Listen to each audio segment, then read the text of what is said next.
Dance मेरे लिए एक ज़िंदगी का ज़रिया बन गया। Like it was an oxygen for me. रो क्यों रही हो? मैं ज़िंदा हूँ, अभी मैं मरी नहीं, मुझे बताओ क्या हुआ है? तो उसने कहा दीदी आपको कैंसर है। पूरा कट हुआ था नेवल डाउन, 36 टाँके थे, 36 स्टेपल्स लगी हुई थी कट में। तो कितना पेनफुल हो सकता है वो। उस दिन जो रोई हूँ, मैं शायद सारी ज़िंदगी वैसे कभी नहीं रोई। मैं क्यों? मुझे क्यों कैंसर हुआ? मुझे क्यों ये दर्द मिला?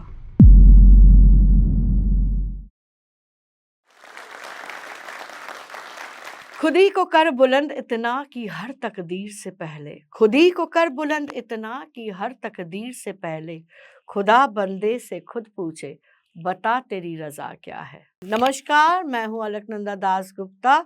आपने बहुत बार मुझे परफ़ॉर्म करते हुए देखा है, पर आप शायद नहीं जानते कि मैं एक कैंसर सर्वाइवर हूँ और मैं आज अपनी कहानी लेके आई हूँ कि उस दौरान मैंने क्या-क्या झेला और फिर भी आज मैं यहाँ पे आपके सामने खड़ी हूँ। डांस मेरे लिए एक ज़िंदगी का ज़रिया बन गया। Like it was an oxygen for me.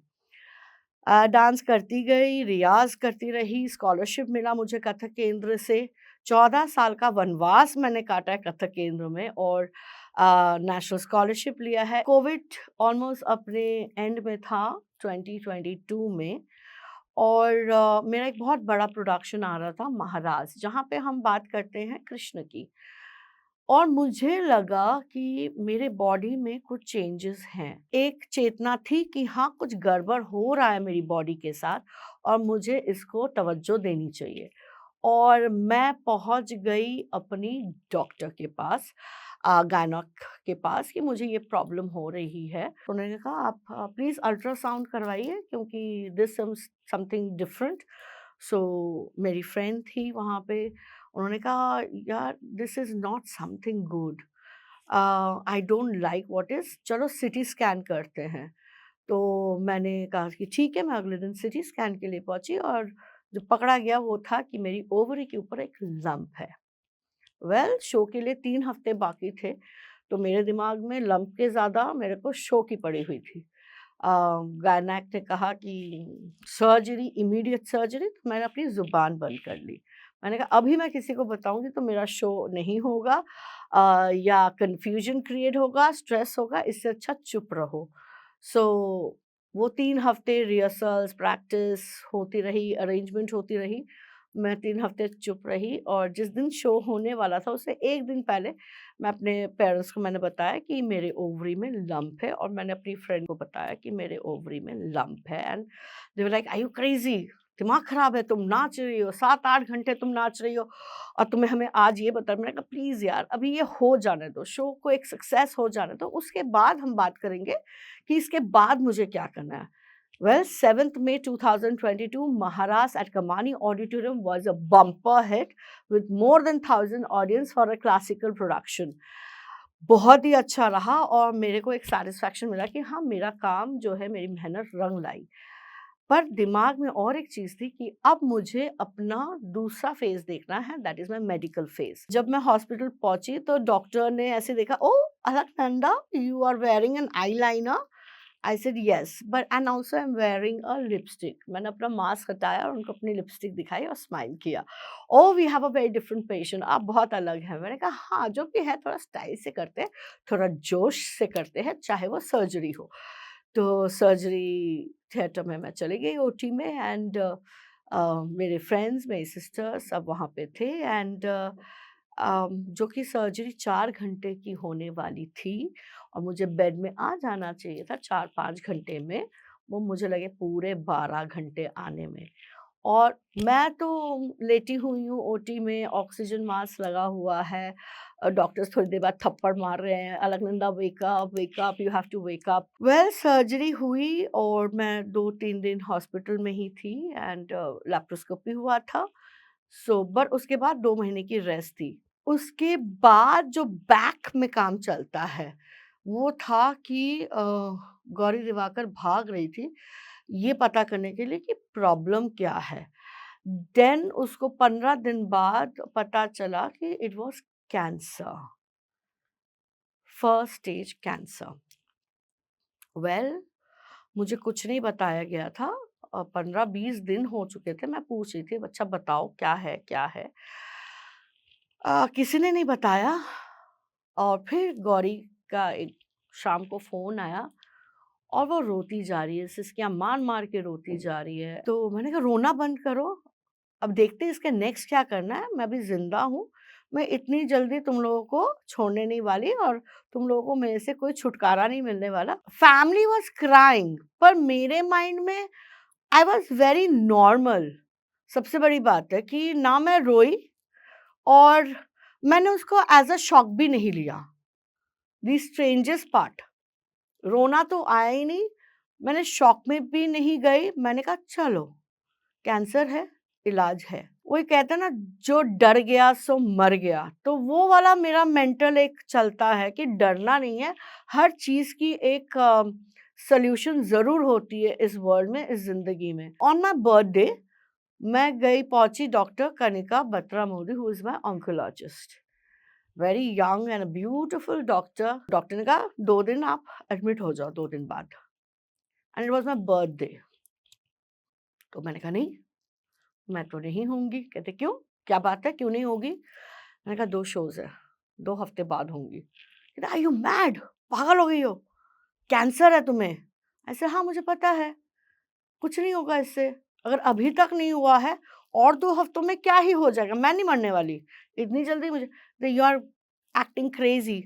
You can't do like this. You have to understand this is cancer. I said, yeah, I know this is cancer. और गौरी दिवाकर मेरे साथ थी, वो रो रही थी कि दीदी सर्जरी करवा लो, दीदी सर्जरी करवा लो और मैं इधर रो रही हूँ कि मेरे 2 शोज़ हैं, मुझे वो करने दो, 2 महीनों से मैं नहीं नाची हूँ, मुझे ये 2 शोज़ करने हैं।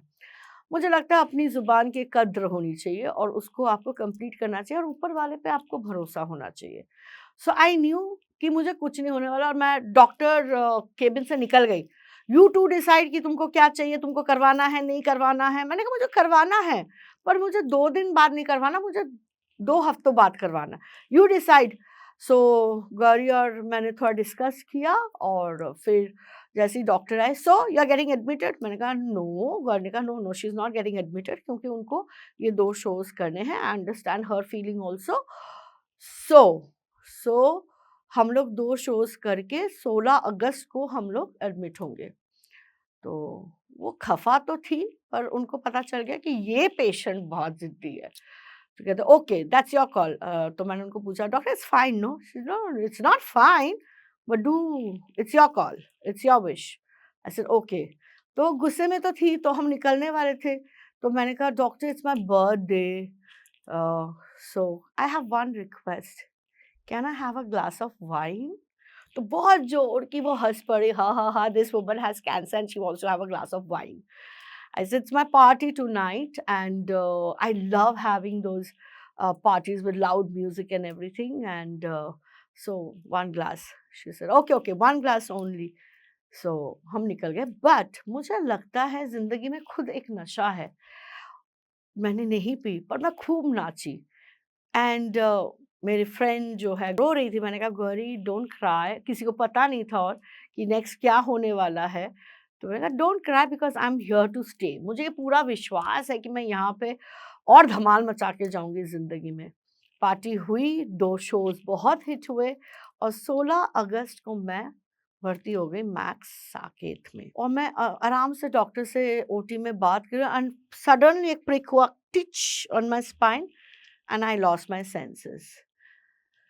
एक दिन बाद मुझे होश आया, वो भी आईसीयू में, रात को, रादर एक दिन बाद नहीं, आईसीयू में एंड पूरे अंधेरे में, और मुझे लग रहा है ये मैं कहाँ हूँ। आई थिंक वो जो टाइम था मेरे लिए सबसे ज़्यादा डिफ़िकल्ट था, सबसे ज़्यादा, वो आईसीयू में अकेले रहना। पाइप था इधर, पाइप था इधर, पाइप था इधर, पाइप इधर, 5 तो पाइप्स लगे हुए थे मेरे चारों तरफ। चाहे सांस लूं, चाहे यूरिन निकालूं। और वो रात मैंने ऐसे बिताई ये सोचते सोचते कि अलकनंदा ऐसी जिंदगी नहीं जीनी तुमने, बाउंस बैक, बाउंस बैक। और उस रात को मैंने ठाना कि 6 महीने में आई विल बी डांसिंग और वो होगा महाराज 2.0। पर और एक जो बात थी वो थी कि मेरा लेफ्ट लेग में कोई सेंसेशन ही नहीं था, मुझे लगा कि मेरा लेफ्ट लेग है ही नहीं। जैसे ही सुबह मेरी डॉक्टर आई, डॉक्टर वेरी नाइस, मैंने कहा मैं लड़ने लगी, why is my leg not moving? Why is my leg not moving? Why is my leg not moving? So she said कि यहाँ से जो पाइप जा रही है, उसमें से आपको पेन किलर जा रहा है, वो पैर आपको नम कर रही है। और आप सोच सकते हैं कि पूरा कट हुआ था नेवल डाउन, 36 टाँके थे, 36 स्टेपल्स लगी हुई थी कट में। तो कितना पेनफुल हो सकता है वो। पर मैंने कहा no, I will bear the pain, I want my legs back, मुझे अपने पैर वापस चाहिए। कहते हैं नहीं, I can not reduce the medicine because that pain is hell. मैंने कहा I don't know, my this foot not working, no sensation, that's more help for me, आप कम करो। तो उन्होंने कहा ठीक है, मैं ये वाला हल्का कम करती हूँ, ये बढ़ाती हूँ। मैंने कहा okay. And she was so right. अगर नर्क देखना हो तो उस सिचुएशन में मैंने शायद नर्क देखा है, बिकॉज वो इतना पेनफुल था। बट मेरे पैर में सेंस वापस आ गया। जैसे ही मेरे पैर में सेंस वापस आया, मैंने बेड में ही ता थई तत आ थई तत, और मुझे लगता है वो मेरी खुशी का मोमेंट था। मेरे बच्चे मेरे गोद में सबसे खुशी के मोमेंट थे, getting Joy in my lap and then Adu in my lap, and my next happiest moment was doing ta thei tat a thei tat ICU के बेड पे। फनी, या वेरी फनी, बट यस, सबकी खुशी अलग अलग होती है। तो मुझे अपने नृत्य से खुशी मिलती है। ना मैं राइट मुड़ सकती थी, ना मैं लेफ्ट मुड़ सकती थी, ना मैं खुद उठ सकती थी। इट वॉज इम्पॉसिबल, कुछ नहीं कर सकते आप। तो मैं नर्स को कहती थी उठाओ और मुझे चलाओ। वो थोड़ा चलाते थे, एक आर्म चेयर पे बिठा देते थे, फिर थोड़ी देर बाद चलाते थे, लेटा देते थे। और मैं सेकंड डे पे मैं रूम पे आ गई, क्योंकि मैं इतना उन लोगों को तंग कर चुकी थी, या इतने मेरे में हिम्मत आ गई थी चलने की, कि उन लोगों ने मुझे हॉस्पिटल के रूम में कर दिया। वो भी मैंने लड़ाई की, क्योंकि किसी और को भी आईसीयू चाहिए था। I had first stage cancer. Okay, but the problem was जो लम्प था वो फट गया था। जब वो लम्प फट जाता है तो जो कैंसर सेल्स होते हैं वो आपकी बॉडी में या आपके stomach, because I had ovarian cancer, तो वो आपके स्टमक में और इंटेस्टाइन्स में वो फैल सकता है। तो इसलिए बहुत ज़रूरी था कि सेकंड सर्जरी हो, जो कि ओपन कट सर्जरी। और आप ये सोच समझ सकते हैं कि एक डांसर की जो बॉडी होती है वो उसके लिए बहुत इम्पोर्टेंट होती है, और वहाँ पे कट हो, एंड मुझे ऑलरेडी डॉक्टर ने बोल दिया था कि लाइफ लॉन्ग स्कार रहेगा। सो वो कितना भयानक होता है। एंड येट मैंने कहा okay, let's go for it, क्योंकि और कोई ऑप्शन था ही नहीं। कोई सेकंड ऑप्शन मेरे पास या प्लान बी मेरे पास था ही नहीं। डॉक्टर ने कह दिया था कि ओपन कट सर्जरी ही होगी। और जब मेरे को घर भेजा गया, ऑल्दो मैं स्माइल कर रही थी, बट पेन जो है वो लेबर पेन से भी वर्स्ट है। वो उसका बयान मैं नहीं कर सकती। एनीवे पूरा बेल्ट लगाया गया, और घर पे हेल्पर्स थे, फ्रेंड्स थे, फैमिली थी, जो कि मेरा देखभाल कर रही थी। और इसी दौरान में सवाल ये उठता था मुझे ऊपर वाले से, मैं क्यों? मुझे क्यों कैंसर हुआ? मैंने क्या गलती की? ये सवाल सभी के मन में आता है। अब तक ये ज़हन में बात नहीं आई थी। उसको मैं बहुत नॉर्मली ले रही थी लाइफ़ को, क्योंकि मेरे बेटे का 10th था, एंड मैं नहीं चाहती थी घर में ऐसा कुछ भी स्ट्रेस हो। सो मैंने बहुत नॉर्मल लिया। पर इस दर्द के बाद, इस सर्जरी के बाद मेरे दिमाग में एक ही ख़्याल आ रहा था, मन में यही ख़्याल आ रहा था कि मैं क्यों? कितने लोग हैं इस दुनिया में, मैं क्यों? और 2 हफ्ते बाद, ऑलमोस्ट 12 दिन बाद मेरे पास इनवाइट आया बीच में कि गणपति उत्सव है, आप मैम आ पाएँगी? वेल, हिलना तो मुश्किल था, पर मैंने कहा मैं जाऊँगी ज़रूर। और मैं गणपति उत्सव पे गई उनके घर, और गणपति सामने स्थापित थे, और मैं उस दिन जो रोई हूँ, मैं शायद सारी ज़िंदगी वैसे कभी नहीं रोई। रोती गई, रोती गई, रोती गई, और मुझे एक ही सवाल था गणपति से कि मैं क्यों? मैं क्यों? मुझे क्यों कैंसर हुआ? मुझे क्यों ये दर्द मिला? क्या प्रॉब्लम है? मैंने क्या गलत किया? कॉन्शियसली तो मैंने किसी को हर्ट नहीं किया। और ऋचा जी एकदम सहलाती जा रही हैं कि मैम इट्स ओके। पर जवाब मिलता है आपको, आप जब शिद्दत से पूछते हैं मैं क्यों? और जब कुछ अच्छा होता है तब तो हम ये नहीं पूछते मैं क्यों? तब तो बहुत अच्छा लगता है कि सब कुछ अच्छा-अच्छा हो रहा है। तो दर्द के सामने या वक़्त हम क्यों पूछते हैं मैं क्यों? तो मुझे जवाब मिला, मैं नहीं तो कौन? मेरे बेटे? नो। मेरे पेरेंट्स? नो। मेरे फ्रेंड्स? नो। मेरे स्टूडेंट्स? नो। इस दुनिया में कोई ऐसा है जिसको आप पिक करके कह सकते हो कि इसको हो जाता, मुझे नहीं होता। मुझे ऐसा एहसास हुआ कि there is a bigger purpose. हर मनुष्य के लिए एक पर्पस होता है, एक मिशन होता है। शायद भगवान ने यही सोचा कि मेरे में वो स्ट्रेंथ है कि मैं इसको सह पाऊँ, मैं इससे लड़ पाऊँ और आगे निकलूँ। 2 दिन बाद मेरी सर्जरी के टाँके खुलने वाले थे और मैं ऐसी बेड पे लेटी हुई थी, तो मेरी डॉक्टर को पता चल चुका था कि मैं ऐसे नाच रही हूँ। तो उन्होंने कहा कि okay, so you were dancing also in 12 days of your surgery? I said yes doctor. तो जो नर्स थी वो खोलने वाली थी मेरे स्टेपल्स और मेरी टाँके, तो डॉक्टर ने उनको हटाया, उन्होंने कहा मैं खोलती हूँ। सो मैंने उनको बोला should I sing for you? उन्होंने कहा हाँ, आप गाती भी हैं? मैंने कहा हाँ, मैं गाती हूँ। तो मैंने एक गाना भी गाया गीता दत्त का। जो मैंने 6 महीने का टाइम लिया था कि मैं 6 महीने में स्टेज पे आ जाऊँगी, वो मुझे मौका मिल गया within a month because I am a state icon for election commission नई दिल्ली। और हमारे प्रचार का समय आ गया जहाँ पे हम सिटीजन्स को रिक्वेस्ट करते हैं वोटर्स बनने का। और इसी दौरान पे मुझे ये भी पता चला कि 6 कीमोथेरेपी होंगी और डॉक्टर्स ने मुझे प्रिपेयर कर दिया था कि बाल गिरने वाले हैं, प्रॉब्लम्स होंगी, आपको भूख नहीं लगेगी, आप बहुत वीक हो जाओगे, ये सब चीज़ें मुझे पता थी। तो फर्स्ट कीमोथेरेपी हुआ, मैंने बहुत लाइटली लिया और मैं डॉक्टर को बोलती थी please come do the chemotherapy, जबकि 10 केबिन्स होते थे, 9 केबिन शांत होते थे और जो मेरा केबिन होता था वो सबसे ज़्यादा मतलब हँसी-मज़ाक, रील्स बनाती थी मैं।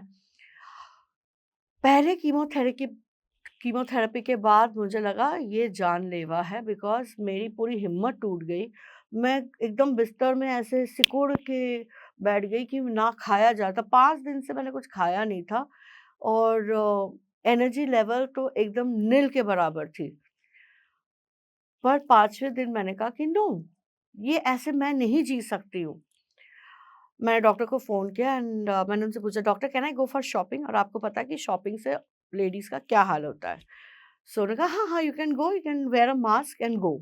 मैं शॉपिंग गई, मैंने अपनी फ्रेंड को लिया और मैंने कहा चलो मेरे साथ एंड कॉफ़ी पिया बाहर एंड आई केम बैक और मैंने ये सोच लिया मुझे ऐसे नहीं जीना है। उसके बाद मैं हरिद्वार चली गई। हरिद्वार में 3rd डे मैंने जैसे ही कोम्ब किया इतना बड़ा हेयर लॉक नीचे गिरा एंड मुझे समझ में आ गया कि मेरा टाइम आ गया है जहाँ पे मेरा हेयर फॉल शुरू होगा।